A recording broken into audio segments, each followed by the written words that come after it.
fill that with ink over here, because you don't want to drop it on your work. You'd fill that over here.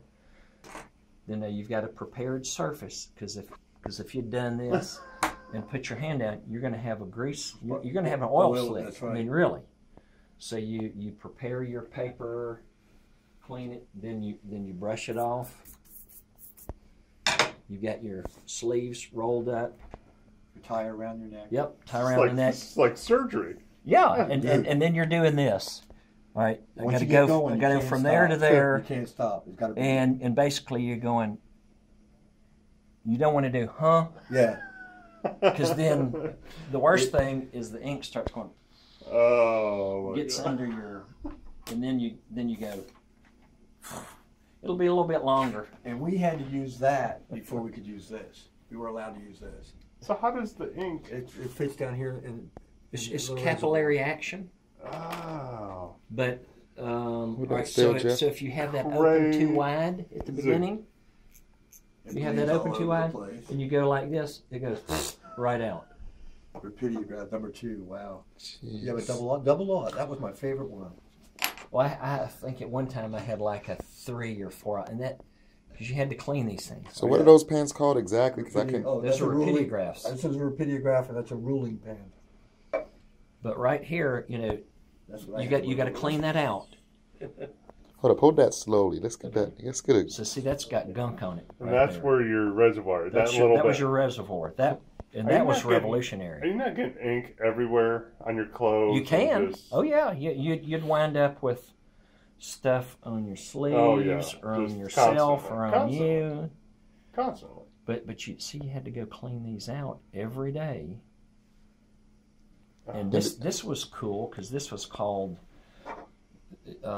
You would keep water in there to keep it humid, so your pen's nibs, these things, so they wouldn't clog up, because you'd store those like that. Now, if you were doing a lot of work, you got your pen loaded up, you keep it right there, and there's moisture coming out of the bottom water, and then so you'd shake that. Hear that? All right, that gets your ink flowing, and this was like.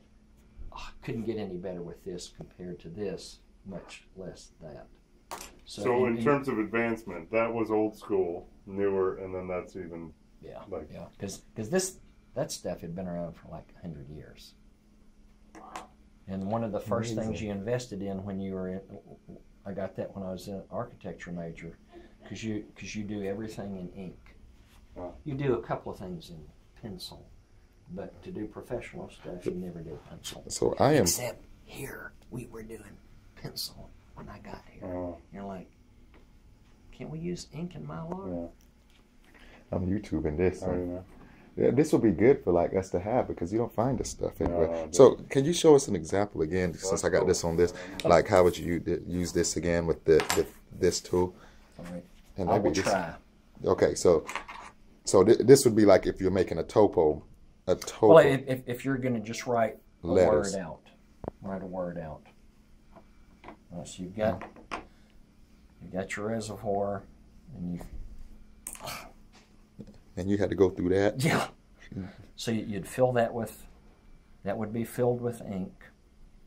Right. That would be placed right here. You would tighten that down. Right, so then, now you're ready to put ink in there. So you'd put ink in the reservoir, put the little, I don't know what that's called. Put that down in the reservoir, so you've got ink ready to flow. So if you were going to just put the word cat, you've got to trace it over here with this steel point. Then you've got your ink over here. Okay, so that's not touching the paper, so you'd have to lower it to touch the paper. Then you would do cat, C, then you'd slide this, then you would do the letter A. And of course, you can't see it, but it'd all have to be lined up. Yeah. Where you'd do A. So Tommy had to do this too. And then you'd come over and you'd T for cat. So you're still tracing right here. So then you'd come up and then you're going to cross the T right here.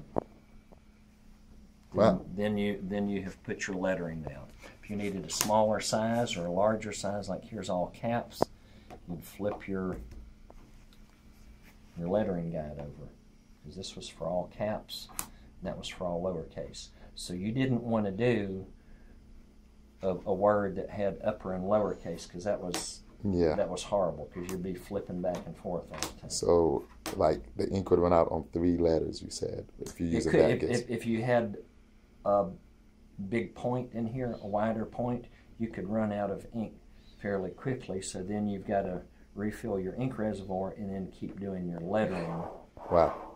And so you'd always start left to right, top to bottom, because you didn't want to letter this way, because then all of your instruments would be back where you just lettered. You had to let that ink dry too, so you might do a lot of lettering, and then you just have to wait for a few minutes for it to dry. Amazing. Amazing. Okay, so I guess this is, and these little gizmos here, and that's what this is. Yeah, and that's a Leroy set. That's the type material, Leroy. Wow. Yeah, Leroy lettering guide. And this was how many years ago, you would say? Guesstimate? This, when I got here in this department when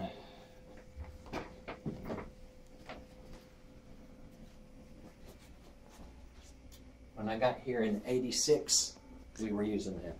In 1986.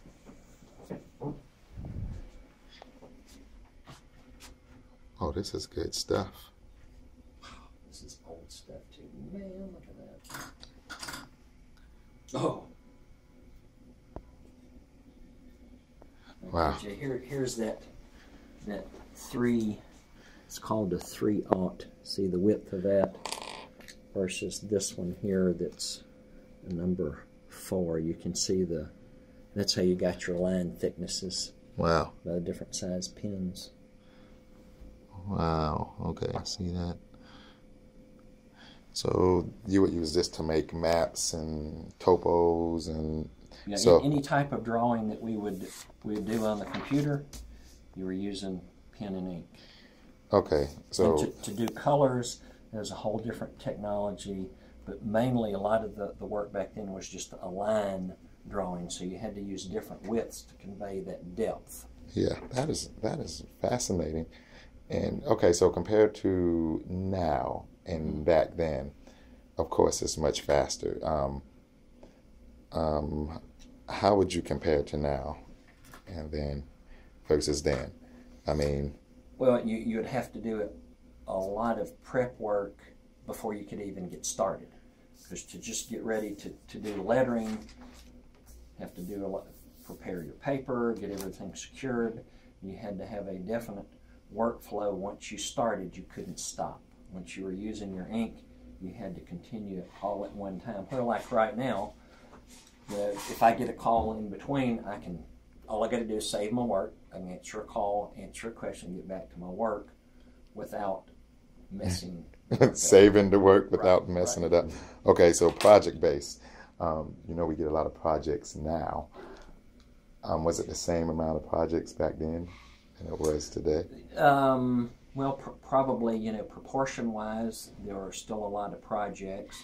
We didn't probably produce as many products back then, because you were limited by how much you could physically produce, and then what your resource limitations were. Okay. Because you could only do so much so fast with ink, had to dry. So then to make copies of it, if you needed large copies, you'd have to go to a reprographics place that would make large prints. Couldn't go run and do it on a plotter like we do now. Okay, so it was basically on special projects that got the attention, large projects. Right. In that case, you might be limited where you've only got 2 sets of pens and you need 4 people. So well. someone couldn't do the work. So today you would say the services, we just got quicker with providing the type of services.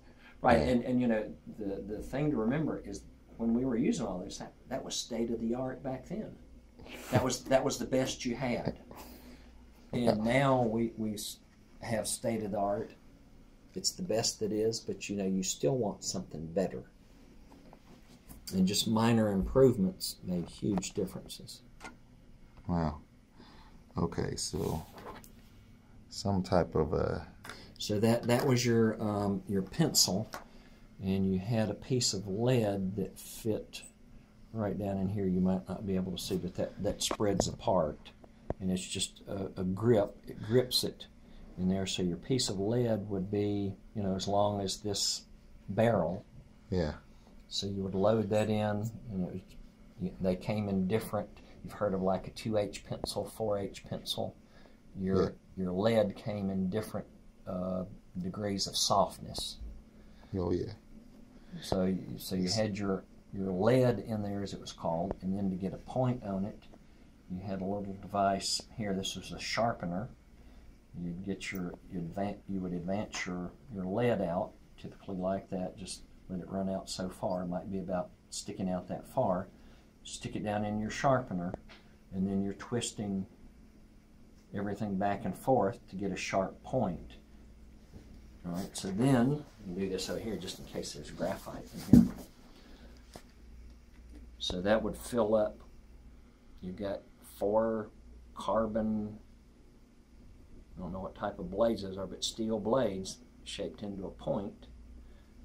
So when your lead came down through here, it would actually extend down in there, and by just friction that would give you a very, very sharp point. You might be able to see. So there's the graphite after you sharpened your pencil. You never wanted to empty that over your drawing for just obvious reasons like that. That's and there's a bunch of graphite down in here now. But those are pencil shavings, pencil lead shavings.